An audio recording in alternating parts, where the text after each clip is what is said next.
Assalamualaikum warahmatullahi wabarakatuh. Waalaikumsalam Pemirsa warahmatullahi Batam TV, wabarakatuh. bertemu kembali bersama saya Kristi dalam program Dinamika Politik, Inkubator Calon Pemimpin Nasionalis, Demokratis, dan Religius. Pemirsa, pada hari ini saya akan membahas isu politik terkini di Kota Batam. Memasuki tahun politik, Pilkada serentak 2024, Pilgub, Pilwako, dan Pilbub di Provinsi Kepulauan Riau. Saat ini semua partai politik sudah bekerja memenangkan calon gubernur dan wali kotanya dalam kontestasi Pilwako Kota Batam, dan akan banyak kejutan yang akan terjadi. Lalu salah satu kandidat dalam Pilwako Kota Batam kali ini telah hadir bersama saya di studio, Bapak Amsakar Ahmad. Ya. Lalu bagaimana pandangan dan langkah Pak Amsakar dalam memenangkan Pesta Demokratis Serentak 2024 ini? Langsung saja kita sapa Bapak Amsakar. Selamat pagi Pak. Pagi, Assalamualaikum warahmatullahi wabarakatuh. Alhamdulillah, hanya suara saja parau karena banyak betul agenda di masyarakat. Dari satu titik ke titik yang lain, sambutan, dialog, ya akibatnya suara parau. Tapi alhamdulillah hari ini sudah mulai membaik. Alhamdulillah. Baik, Pak, saya ingin bertanya sejauh ini, saat ini Bapak merupakan calon yang didukung oleh mayoritas partai politik seperti itu ya Pak, ya. Partai-partai besar. Lalu bagaimana partai besar ini meningkatkan rasa percaya diri Bapak? Boleh dijelaskan Pak? Ya, pertama alhamdulillah asli Amsakar Li Claudia didukung oleh 11 partai parlemen yang memiliki kursi di DPR setara dengan 43 kursi. Lalu ada 2 partai non-parlemen, yakni Partai Perindo dan Partai Garuda. Artinya ada 13 partai besar yang bersama-sama kami berjuang untuk kontestasi pemilu kada 2024 ini. Lalu bagaimana support partai itu terhadap tingkat percaya diri seorang Amsakar Ahmad atau Ibu Li Claudia? Saya ingin mengatakan bahwa soal percaya diri ini, soal spirit, soal tekad ini sebenarnya sebelum ada partai koalisi pun saya tetap memiliki rasa percaya diri untuk memasuki kontestasi 2024 ini. Dan ketika rekan-rekan partai yang 13 itu bergabung, ya tentu saja rasa percaya diri itu makin meningkat karena masing-masing partai ini juga bekerja mesin politiknya. Ya walaupun ada yang memang masih betul bekerja, ada yang dengan lingkup yang terbatas sesuai kapasitas dan kemampuan masing-masing. Nah saya kira itu Kristi. Kalau sekarang PKS saya sudah 2 kali pertemuan dengan kadernya yang luar biasa. Golkar kita sudah beberapa kali juga pertemuan di Golden Brown. Lalu kemudian Partai Gerindra, semua kader yang terpilih hari ini bergerak di mengelola konstituennya, dan gitu juga dengan partai-partai politik yang lainnya. Jadi saya ingin mengatakan bahwa dukungan partai politik itu kami yakini juga akan memberikan perluasan ruang gerak pada satu sisi, pada sisi yang lain semakin mendekatkan jarak kita dengan konstituen. Saya kira itu. Baik, Pak, lalu bagaimana Bapak menggambarkan kerja partai-partai pendukung Bapak? Dengan adanya pasangan calon partai lain yang last minute kemarin muncul lalu mendaftar menjadi pasangan calon wali kota Batam, apakah ada peningkatan aktivitas seperti itu, Pak? Iya, kalau dilihat dari ritme saya, 3 hari yang lalu saya punya 6 agenda kegiatan. 2 hari yang lalu saya punya 8 kegiatan. 1 hari yang lalu semalam itu ada 16 kegiatan. Tetapi tidak bisa memang semuanya tercover oleh kita sendiri. Nah dalam posisi yang seperti itu, rekan-rekan partai atau relawan yang bisa ambil bagian di dalamnya. Nah jadi kalau ditanyakan bagaimana kinerja partai, saya secara umum mengatakan bahwa ada yang memang sangat intens bergerak, tapi ada juga yang terbatas pergerakannya. Yang saya langsung bersentuhan saja, Misalnya Gerindra ada 2 kali pertemuan. Kemarin Gerindra menginisiasi dengan Dai Merah Putih pertemuan, saya hadir. Lalu kemudian PKS konsolidasi partai dengan semua struktur sampai ke kelurahan, saya hadir. Lalu yang kedua, pematangan untuk pergerakan ini di hotel Hotel Haris. Kami bersama Ibu Li Claudia hadir. Golkar saya katakan tadi beberapa kali sudah buat agenda, saya hadir. Selain itu ada P3, ada juga Perindo, ada juga PSI, ada juga PKN, dan berbagai partai politik lainnya, termasuk partai politik saya yang memang pengurus tingkat kecamatan kelurahannya juga kita sudah melakukan konsolidasi untuk memenangkan kontestasi ini. Jadi sangat berpengaruh, tetapi tidak bisa semuanya diukur dari perspektif yang sama. Ada yang memang sangat bergerak, ada yang biasa-biasa saja sesuai dengan kemampuan masing-masing. Begitu. Baik, Pak, lalu menurut kacamata Bapak ini, apa yang diperlukan tim pemenangan untuk memperbesar peran dan dukungan dari partai pendukung, pengusung, dan relawan, Pak? Ya, saya kira pertanyaan ini kurang begitu menarik. Banyak kebutuhan tim pemenangan itu, tapi saya pikir yang penting itu bagaimana kebutuhan kandidat bagaimana cara kandidat untuk memenangkan ini. Kalau kebutuhan tim relawan, tim pemenangan luar biasa butuhnya. Antara lain secara tentu saja finansial kita perlu dukung. Lalu kemudian sekretariat perlu dukung. Beberapa agenda yang mereka sudah desain, kita harus support itu. Lalu kesiapan untuk pelatihan saksi, kita harus support. Lalu orang-orang yang direkrut untuk menjadi saksi, kita mesti support. Begitu tahapan kampanye, itu kita sudah harus siapkan dari sekarang bersama partai-partai politik tentu. Jadi kebutuhan tim partai itu sangat besar. Tapi saya kira menarik kalau kita hari ini melihat bagaimana perjuangan partai itu untuk mendukung kontestannya, untuk mendukung calonnya. Ya, kami dengan berbagai keterbatasan baik biaya, tenaga maupun ruang gerak, pada sisi inilah yang kita harapkan partai ini bisa mensupportnya, Kristi. Ya, jadi maksud saya harus sinergis, harus berjalan searah, harus berada dalam koordinasi yang sama, harus punya mapping peta politik yang sama. Kemudian juga yang tidak kalah pentingnya adalah harus punya pergerakan yang sama. Ini yang sebenarnya kita harapkan dan memang kita diskusikan dengan partai-partai pengusung kita itu. Mungkin itu aja lah ya.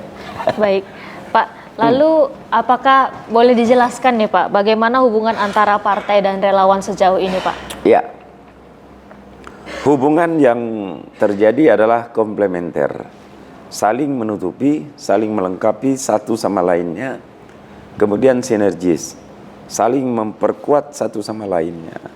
Yang ketiga koordinatif, saling berkoordinasi satu sama lainnya.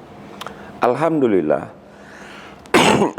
sebelum Bapak didukung oleh partai politik, Bapak punya relawan namanya Relawan Amsakar. Itu ada namanya tim 30 untuk kota, tim 15 untuk kecamatan, tim 30 juga untuk kelurahan. Di samping itu ada namanya Simpul Relawan, itu terakhir kita datanya 104. Ada namanya Belukar, belusukan untuk Kanda Amsakar, ada namanya Pendekar, pendukung Kanda Amsakar, ada namanya Saham, Sahabat Haji Amsakar, ada namanya Sabar, Sahabat Bank Amsakar, adanya namanya ABC, Amsakar Batam Connection, ada namanya Belukar, belusukan untuk Kanda Amsakar, ada namanya Sri Kandi Makar, Sri Kandi Mania Amsakar, dan sebagainya dan sebagainya. Ada 104, bahkan 104 itu tidak gampang juga menghafal dan mengingatnya. Nah ini setelah kita dapat partai politik, setelah kami berpasangan dengan Ibu Lee Claudia Chandra, maka relawan Amsakar ini automatically melebur dirinya menjadi relawan asli. Ya. Di beberapa rapat partai, kita selalu mengikut sertakan teman-teman ini.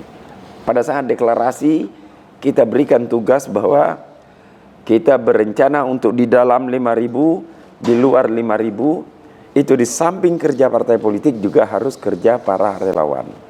Jadi hubungannya sangat baik, sangat harmonis, dan saling memperkuatlah semuanya. Kita bersyukur karena seluruh sel akhirnya terisi dengan kehadiran relawan dan partai politik ini. Kira-kira begitu. Baik, Ya. Pak, kita tahan dulu pembicaraannya ya Pak. Ya. Pemirsa jangan kemana-mana, tetap di Dinamika Politik akan kembali usai jeda pariwara berikut.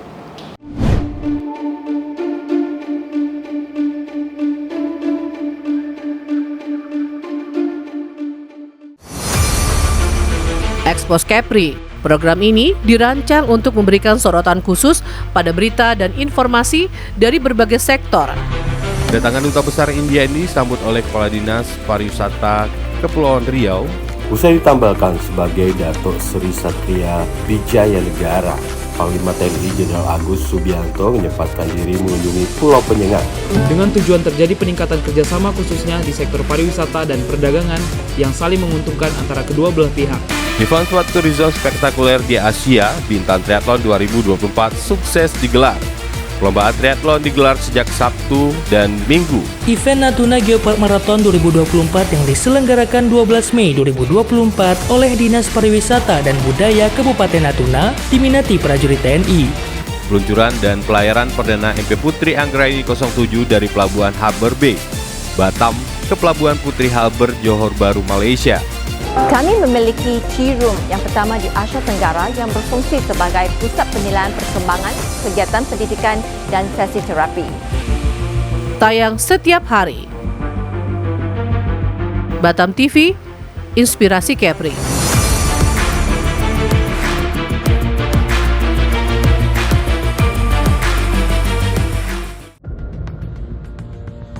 Dialog khusus menghadirkan narasumber yang ahli di bidangnya.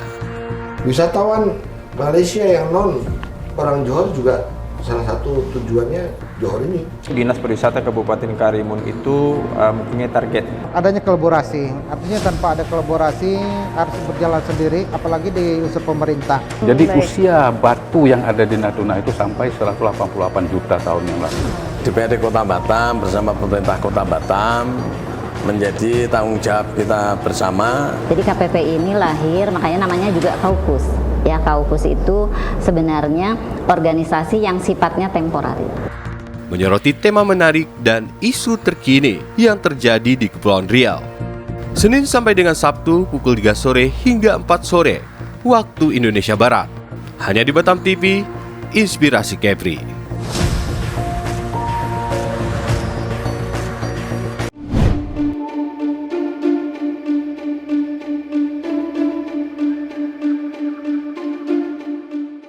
Terima kasih pemirsa Batam TV, Anda masih menyaksikan saya dalam program Dinamika Politik.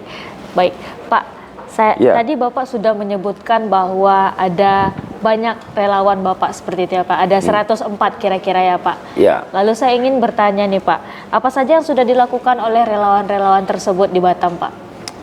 Ya, 104 itu adalah simpul relawan. Selain simpul relawan, ada relawan yang saya bentuk sendiri, namanya tim 30, tim 15, dan tim 30. Tim 30 itu untuk kota, tim 15 untuk kecamatan yang 12-nya, 15. Kemudian ada tim 30 per kelurahan, sebanyak 64 kelurahan itu ada. Nah selain itu, ada yang namanya simpul relawan, itu yang jumlahnya Kristi yang 104 itu. Simpul relawannya adalah mereka-mereka yang bersimpati atau ingin berkontribusi dalam perjuangan ini atas keinginan dan kemauannya sendiri. Mereka lah membentuk dirinya menjadi berbagai nama seperti yang Bapak sebutkan tadi. Kalau ditanyakan apa yang telah dilakukan oleh para relawan, pada akhirnya relawan sel inti Bapak itu dengan relawan yang simpul ini, dia berkolaborasi bersama-sama. Antara lain menginisiasi ada agenda ngopi bareng Bang Amsakar. Di situ seluruh tokoh yang berkeinginan hadir atau yang spontan hadir diajak untuk mendiskusikan berbagai tema. Atau sebaliknya, saya mendengar ada namanya di samping ngopi bareng Bang Amsakar ada namanya Amsakar mendengar. Itu posisinya mereka lebih banyak menyampaikan saran masukannya, ide-idenya, kemudian baru saya respon. Termasuk pertanyaan-pertanyaan kritisnya. Selain itu juga kita sudah roadshow di 12 kecamatan dan berkali-kali kita sudah lakukan. Yang terakhir ini format yang kita buat itu namanya silaturahmi dan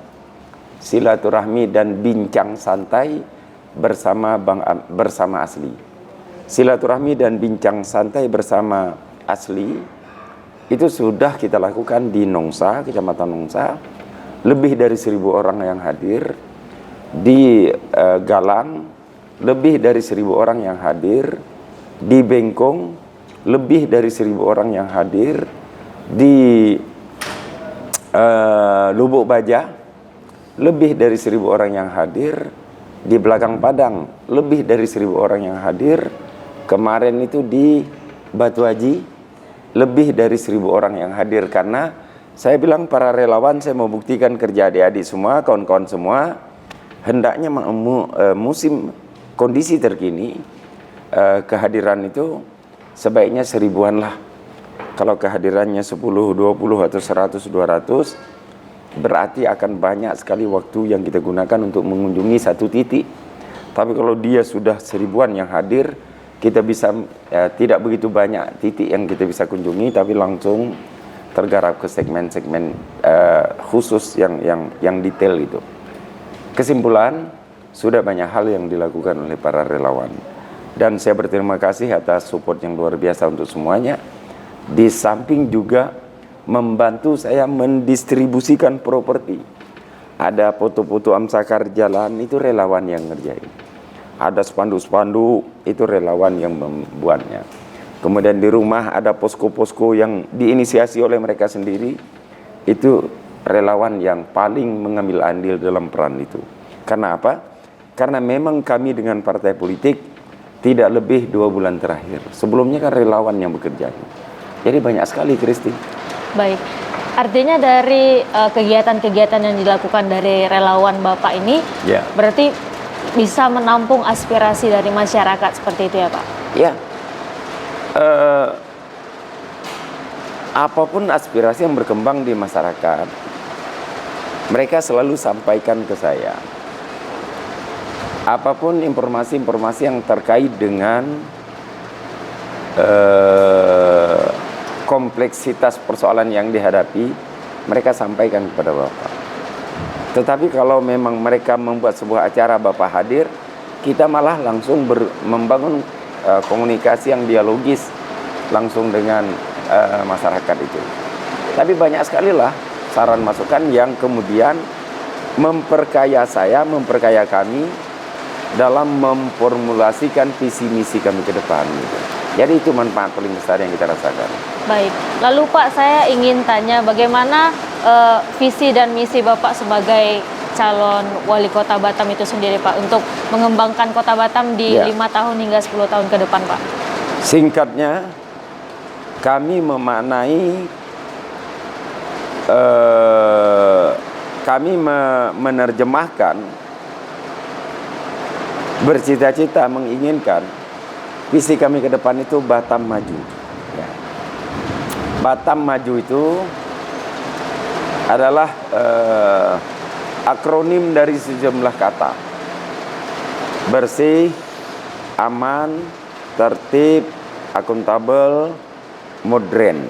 Batam. Maju itu madani dan juara. Juara dalam bidang apa saja, semua harus kita benahi. Konsepsi juara itu dimaksudkan untuk menuju Batam yang unggul, yang lebih berkualitas. Di dalam akronim itulah kami akan bekerja ke depan. Tapi formulasi sederhananya menjadikan Batam sebagai bandar, mewujudkan Batam sebagai bandar dunia madani, yang berdaya saing, maju, sejahtera dan bermartabat sebagai pusat kawasan ekonomi dan pariwisata terkemuka di Asia Tenggara. Kira-kira seperti itulah. Baik. Jadi pada intinya. Tapi pertanyaan awak ini macam paripurna di DPR nih. Debat kandidat kayaknya. Nanti aja pertanyaan. Siap. Visi misi ya. Baik Pak. Lalu Pak, ada hal yang menimbulkan banyak pertanyaan langkah partai Bapak, yaitu Partai Nasdem gitu Pak. Dalam hal dukungan kepada Bapak dan pasangan calon gubernur dan wakil gubernur, lalu bagaimana Bapak menjelaskannya Pak? Ya. Partai Nasdem ini ya, menurut saya memahami bahwa dua kader ini adalah kader yang potensial untuk dimajukan. Dan oleh sebab itu, pada dua level pemerintahan ini di kota diamanahkan rekomendasi itu, B1 KWK itu kepada Amsakar Ahmad, di provinsi itu diamanahkan kepada Bapak Haji Muhammad Rudi. Tapi kalau dalam persoalan dukungan, ini saya ingin jelaskan kepada kawan-kawan. Setiap koalisi yang terbangun itu ada komitmennya. Ya.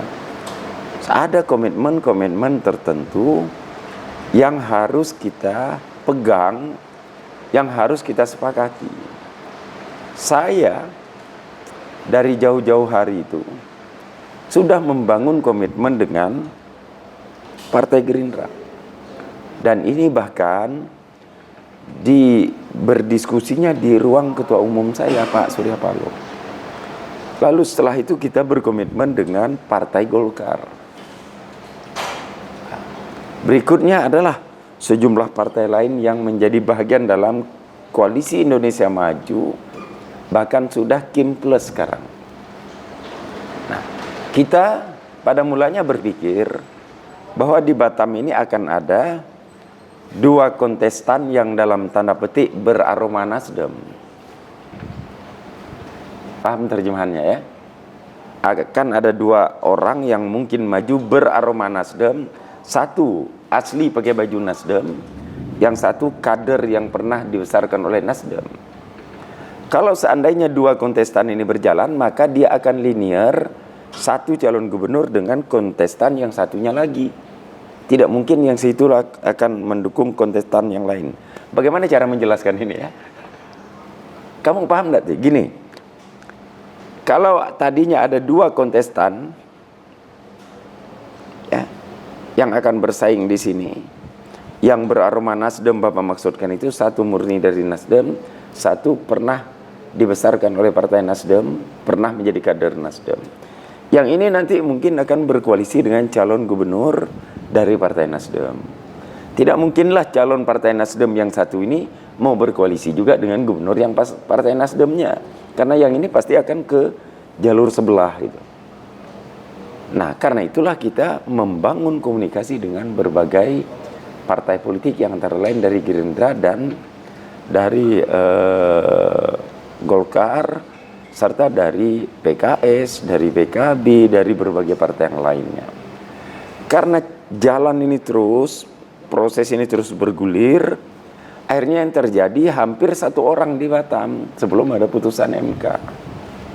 Sedangkan komitmen sudah terbangun. Saya kan tidak bisa menjadi orang yang mendua, nggak bisa.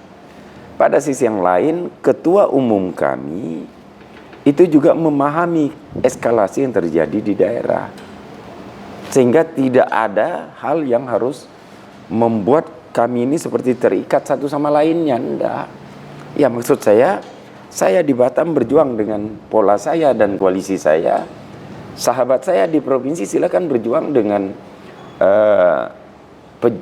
tim-tim mereka, partai politik pendukung mereka dengan koalisinya.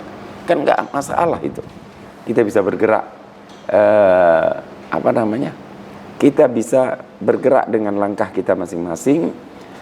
Toh pada akhirnya konstituen juga, masyarakat juga yang menentukan ke arah mana dia mau memilih gitu. Baik. Gitu aja lah penjelasannya ya. Itulah yang disebut dengan negara demokrasi gitu ya Pak ya. Dan itulah yang saya maksud dengan itulah politik.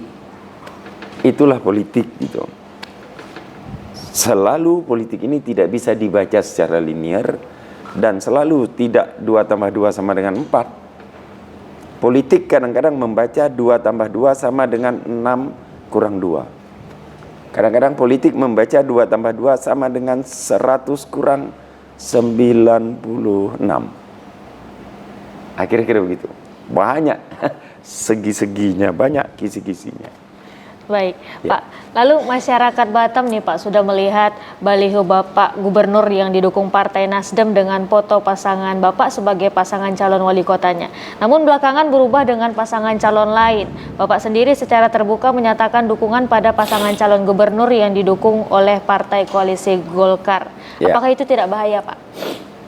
Enggak ada masalah itu. Sama juga ada teman yang mendukung semula sama, lalu kemudian kan berfoto dengan pasangan yang lain.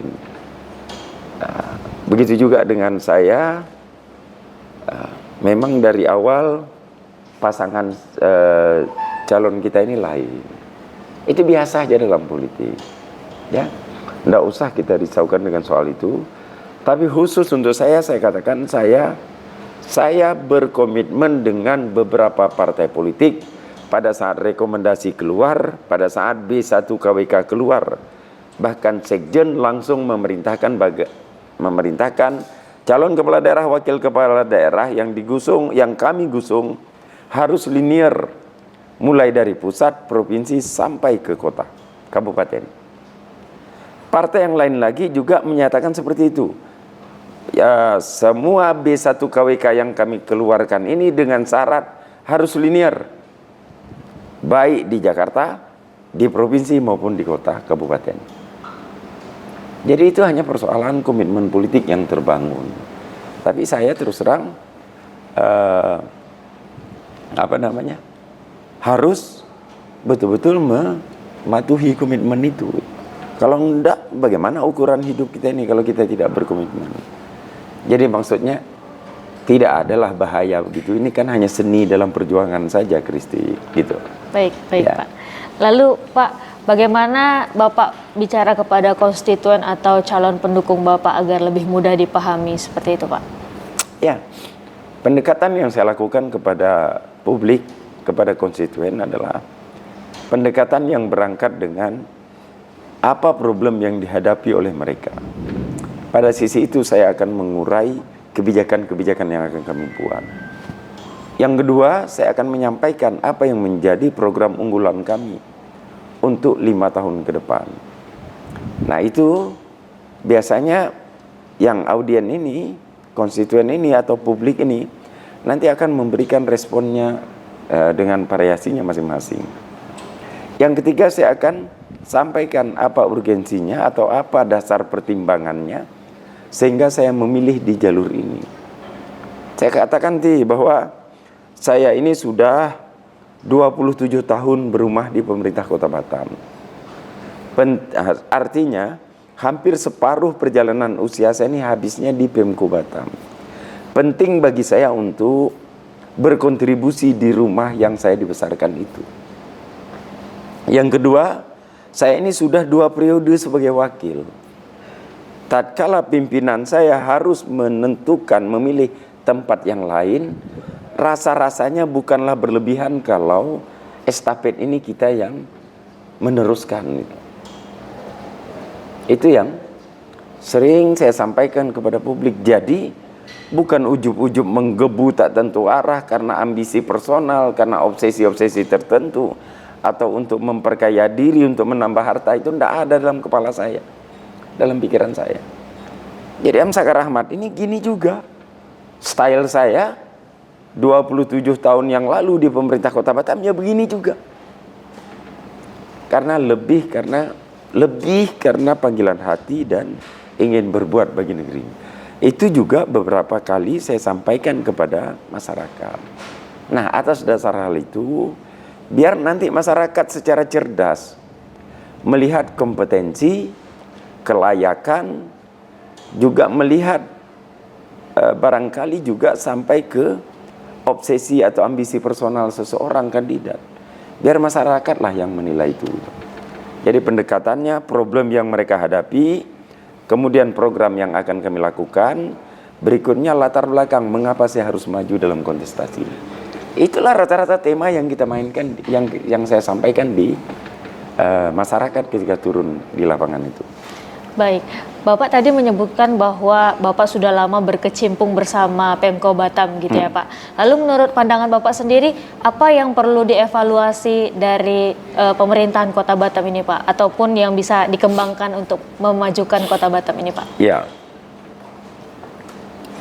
sebahagian besar, bahagian terbesar dari apa yang kami kerjakan selama 2 periode, yang Pak Wali kerjakan selama 2 periode, pertama saya harus katakan itu adalah bahagian, saya adalah bagian di dalamnya.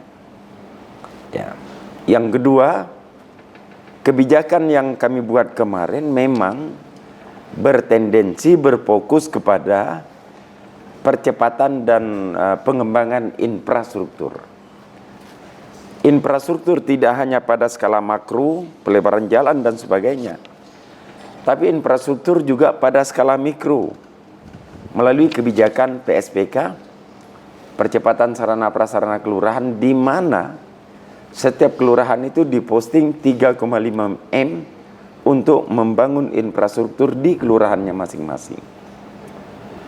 Ini cukup baik dan cukup menarik untuk 2 periode pertama kepemimpinan. Next time ke depan, setelah cerita infrastruktur ini selesai, saya kira sudah harus ada perimbangan anggaran untuk pemberdayaan masyarakat. Ya. Sudah harus dipikirkan bagaimana agar ikhtiar untuk percepatan sarana prasarana pendidikan, agar setiap tahun kita tidak berhadapan dengan demo orang tua untuk menyekolahkan anaknya. Diperlukan rasio yang proporsional, yang berimbang antara sarana prasarana pendidikan dengan anak usia belajar. Ini yang kita sebut dengan program pemberdayaan. Lalu bagaimana memberi ruang terhadap ekonomi mikro, kecil dan menengah, yang kita tahu cukup berkontribusi dalam mengentaskan angka pengangguran, yang juga kita pahami cukup berkontribusi dalam mengentaskan angka kemiskinan, memperkecil angka kemiskinan. Karena sektor informal ini, UMKM ini, serapan tenaga kerjanya cukup besar. Ini juga harus disentuh. Lalu yang ketiga, bagaimana agar pelayanan kesehatan kita pada lini terdepan di puskesmas itu harus senantiasa ditingkatkan. Ini juga harus disentuh. Karena itu UNDP membuat kategorisasi negara atau bangsa maju di dunia ini berdasarkan negara maju, negara sedang berkembang, negara terkebelakang. Parameter yang mereka gunakan itu adalah Human Development Index, indeks pembangunan manusia. Indeks pembangunan manusia ini 3 parameternya. Pertama, pendidikan. Yang kedua, kesehatan. Yang ketiga, kesejahteraan. Artinya, membangun benar harus kita mulai dengan infrastruktur sebagai pemicu, tetapi infrastruktur bukan satu-satunya yang harus kita ikhtiarkan. Karena pemerintah sejatinya hadir di seluruh kompleksitas persoalan yang dihadapi oleh masyarakat. Baik, Pak. Ya. Ditahan dulu ya, Pak. Ya. Baik pemirsa, akan kita lanjutkan lagi dialog dinamika politik ini usai jeda pariwara berikut ini. Tetap bersama kami dalam Dinamika Politik.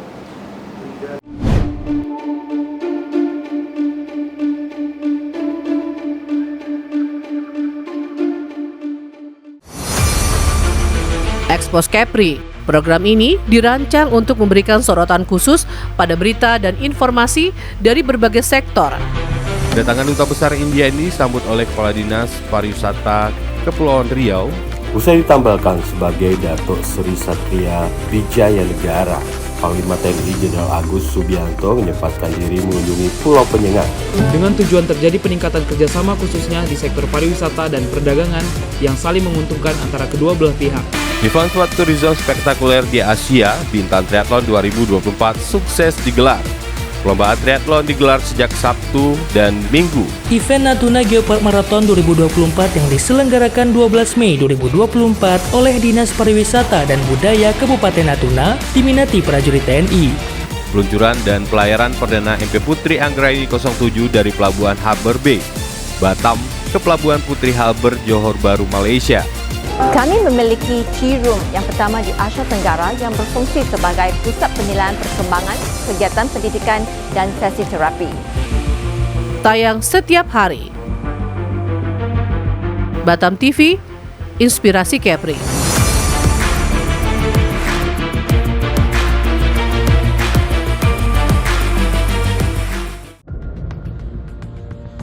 Dialog khusus menghadirkan narasumber yang ahli di bidangnya.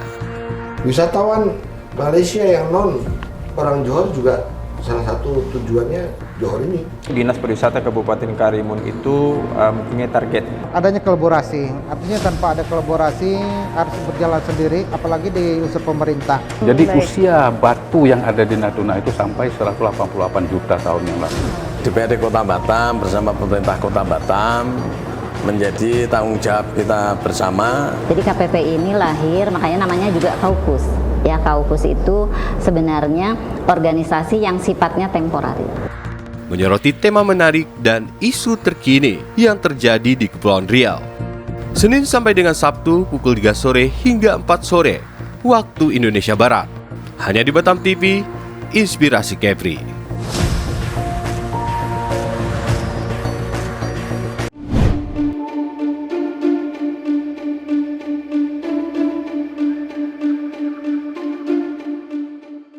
Terima kasih Anda masih bersama kami dalam program Dinamika Politik. Kali ini saya akan melanjutkan lagi bincang-bincang politik saya bersama Bapak Amsakar. Lalu Pak, saya ingin bertanya nih Pak. Ya. Bapak secara mengejutkan mendapat dukungan dari koalisi partai besar yang dikenal sebagai Koalisi Indonesia Maju. Ya. Lalu apa pertimbangan partai-partai pendukung tersebut dan apa komitmen yang dibangun bersama antara Nasdem dengan partai-partai koalisi khususnya di Kota Batam ke depan bila Bapak terpilih menjadi wali Kota Batam, Pak? Ya. Bapak kira bukan hanya Kristi yang terkejut, Bapak pun terkejut. Sebab pada mulanya di ruang publik itu perbincangan sulitlah bagi Pak Am mendapat partai pendukung. Tetapi ternyata yang terjadi itu berbeda dengan yang dipersepsikan di ruang publik itu.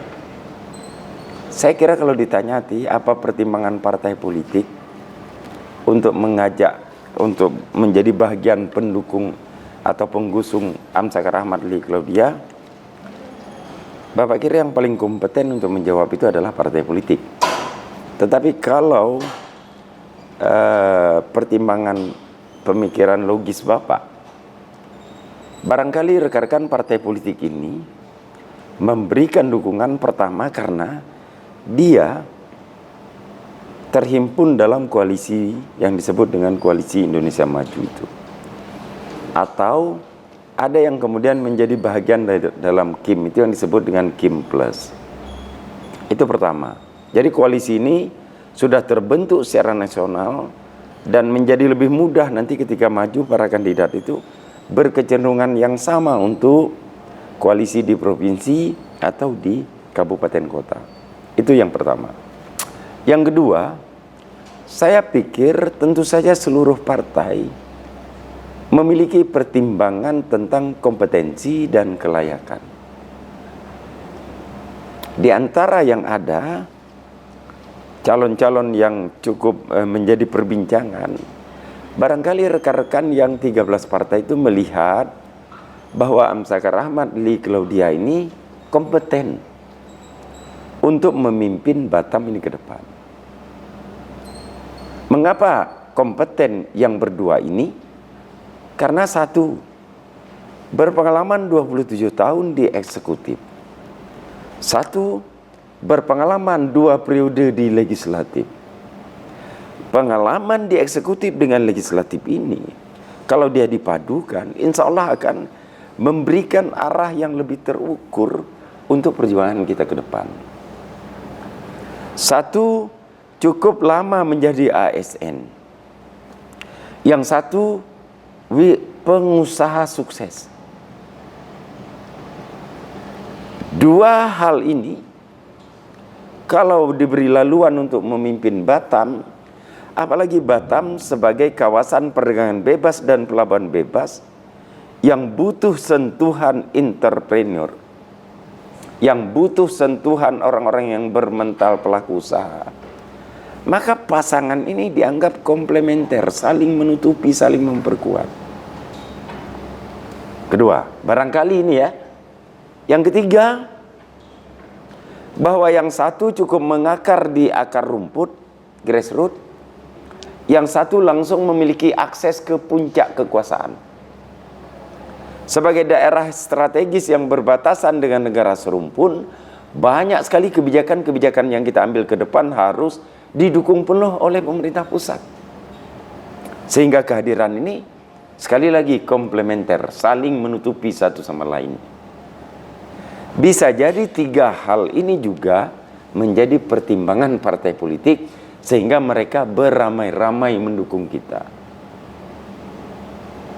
Nah, itu yang kedua. Jadi yang pertama, karena koalisi Indonesia Maju itu sudah terbentuk atau Kim Plus itu sudah terbentuk.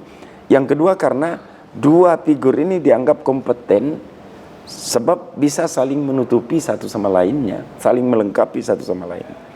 Yang ketiga, barangkali juga mereka memiliki data-data objektif dan otentik mengenai peluang kandidat untuk menjadi pemenang. Maksud saya, paling tidak masing-masing partai itu sudah memiliki surveinya masing-masing. Atas pertimbangan itulah kemudian lalu alhamdulillah kita didukung sampai dengan 11 partai parlemen itu. Bagaimana soal Nasdem bersama dengan partai ini mengelola untuk kontestasi ini? Kami sudah beberapa kali mengadakan pertemuan. Ya, tim pemenangan yang dipimpin oleh Adinda Iman Setiawan sudah berkali-kali melakukan perbincangan rapat teknis untuk mempersiapkan mulai dari kampanye, tim, relawan sampai kepada saksi-saksi. Jadi tidak ada masalah dalam membangun komunikasi lintas partai. Alhamdulillah semuanya juga saling memperkuat. Jadi kalau kemudian dipikirkan apa yang menjadi harapan partai politik ini ke depan, saya berkategori hakul yakin. Hakul yakin itu yakin seyakin-yakinnya. Bukan ainul yakin, yakin yang berstatus ala kadar, sekedar yakin. Tapi saya memahami, saya berpikir, saya berkeyakinan, seyakin-yakinnya bahwa partai politik ini mengharapkan ada perubahan yang signifikan atau kemajuan yang signifikan untuk Kota Batam ke depan di bawah kepemimpinan Asli ini. Itu barangkali. Baik, ya. Pak, tadi Bapak menyebutkan bahwa Bapak cukup berpengalaman gitu ya Pak untuk pemerintahan di Kota Batam ini. Lalu di luar sana orang sudah ada mengira banyak ASN yang gelisah karena persoalan masa lalu begitu Pak. Ya. Lalu bagaimana Pak? Apa yang bisa Bapak sampaikan kepada masyarakat? Ya, ASN kalau dia gelisah bisa dipastikan itu adalah akibat kesalahan yang dia buat. Semua orang akan merasa gelisah kalau di dalam hatinya ada rasa bersalah. Tapi orang tidak akan pernah merasa gelisah kalau dia tak pernah berbuat kesalahan.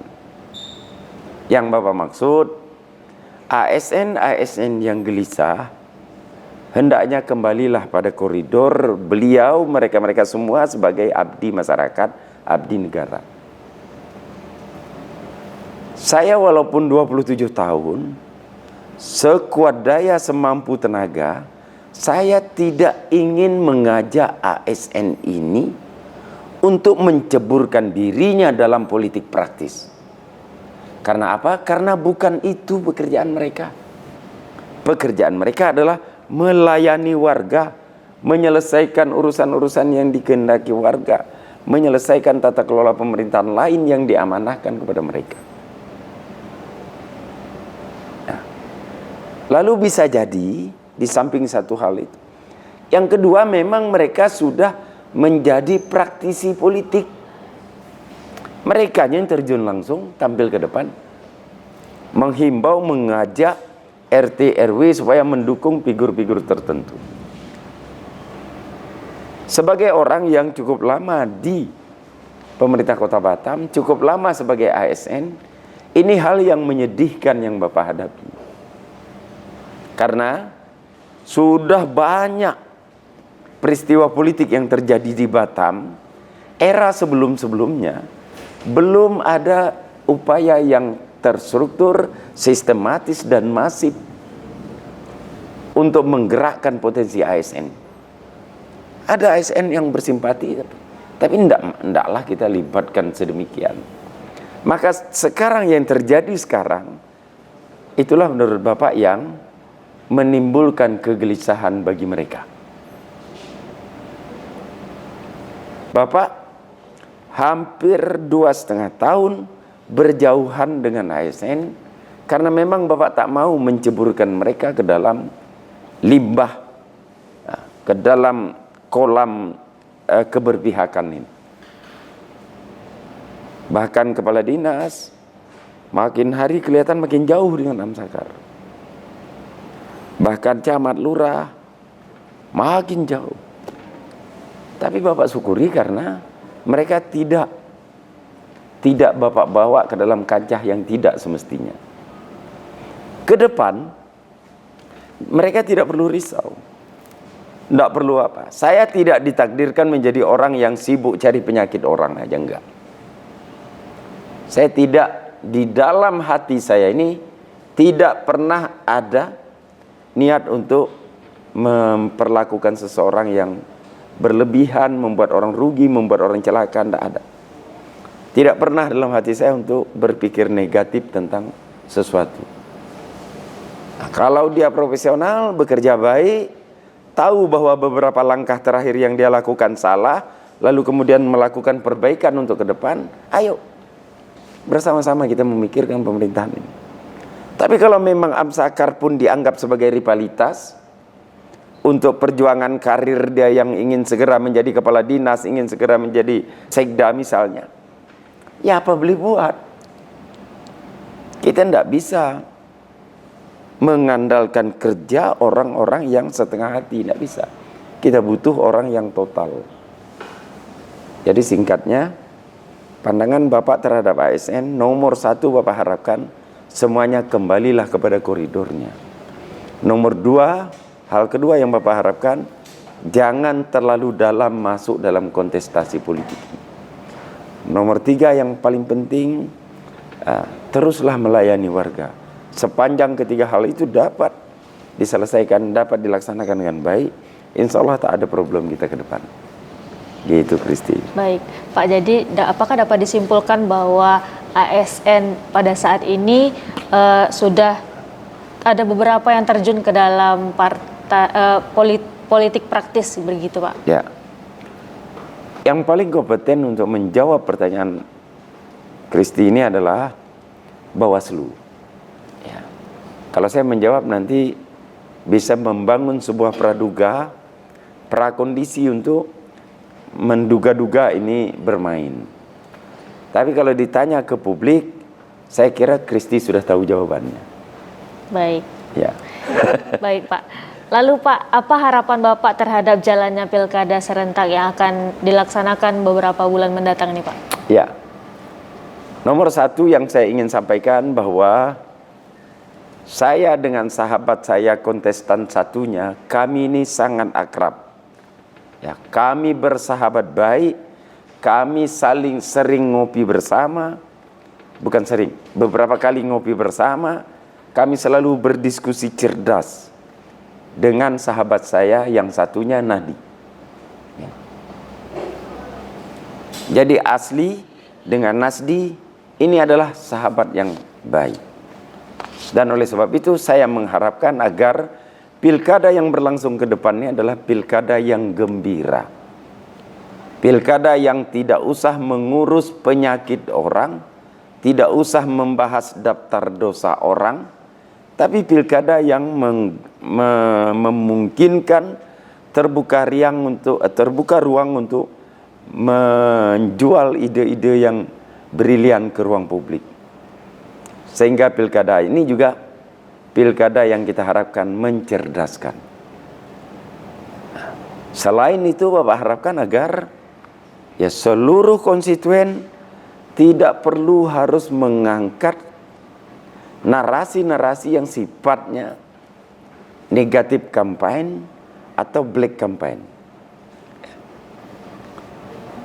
Meskipun di politik itu dihalalkan, tapi karena ini dua orang ini berteman, dua kontestan ini berteman, saya kira hal ini bisa kita hindari lah. Narasi-narasi yang sifatnya black campaign atau negatif campaign itu menurut saya bisa kita minimalisir. Yang ketiga yang saya harapkan adalah bagaimana agar kita semua anak bangsa ini, anak Batam ini, secara bersama-sama jaga keamanan dan ketertiban selama proses pemilu kada itu berlangsung. Jadi apa, Chris? Sekali waktu di paripurna DPR ini saya sudah ulang berapa kali ya kan? Saya ketemu duduk santai di holding masuk Cak Nur. Saya bilang dengan Cak, kelihatannya sekarang pasca keputusan MK bakal ada dua kontestan dari KDA nih. Bukan dari KDA aja mas, kata Cak Nur. Satu RT lagi, karena kami bertetangga. Satu RT lagi. Satu RT lagi. Tapi Cak mungkin agak berat di KDA, Cak. Kenapa mas? Karena KDA itu dimanai oleh warga sekitar, kawan dekat Amsakar. KDA itu, atau kami dukung Amsakar. Jadi Cak agak berat nih Cak. Lalu kita ketawarnya sama-sama masuk ke paripurna. Di hari kedua, hari pertama setelah daftar, hari pertama, jam 3.30 atau 4.30, saya telepon beliau. Cak, posisi Jakarta ya? Iya mas. Cepat-cepat Cak, urus rekom itu. Urus semuanya. Waktu tinggal 2 hari Cak. Positif masnya dengan siapa nih ngurusnya? Dengan Mas Hardi mas. Oh iya, udahlah Cak, push lah. Ya mudah-mudahan selesai sore ini mas, dan kami bisa daftar besok. Nah, tapi Cak, pesan ya Cak, apa mas? Nanti kalau memang sudah keluar dari KPU, jangan lupa ya, kampanyekan asli. Masih ini, begitu kita sederhana sekali melihat kontestasi ini hanya musim 5 tahunan. Mengapa kita harus rusakkan dengan hubungan personal yang sudah terbangun cukup lama ini? Ya, jadi harapan Bapak, satu, kita jadikanlah momentum politik ini sebagai momentum yang saling mencerdaskan, mengedukasi, kemudian menghormati satu sama lainnya, hilangkan narasi-narasi kontraproduktif, buang pandangan-pandangan yang negatif atau kampanye-kampanye hitam. Karena masyarakat Batam juga tak butuh itu. Yang dibutuhkan masyarakat Batam nih, apa lompatan-lompatan yang hendak dilakukan oleh calon pemimpin ini ke depan. Saya kira itu, Tih. Makasih. Baik, Pak. Terima kasih banyak untuk sharingnya dalam bincang politik kali ini dalam program Dinamika Politik. Terima kasih banyak ya, Pak. Terima kasih. Assalamualaikum warahmatullahi wabarakatuh. Waalaikumsalam. Sukses selalu pemirsa Batam TV yang saya banggakan. Baik, pemirsa Batam TV, demikian bincang politik kita hari ini dalam program Dinamika Politik. Saya Kristi Septi pamit undur diri dan terima kasih, selamat menyaksikan program kami selanjutnya.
Batam TV, inspirasi Kepri.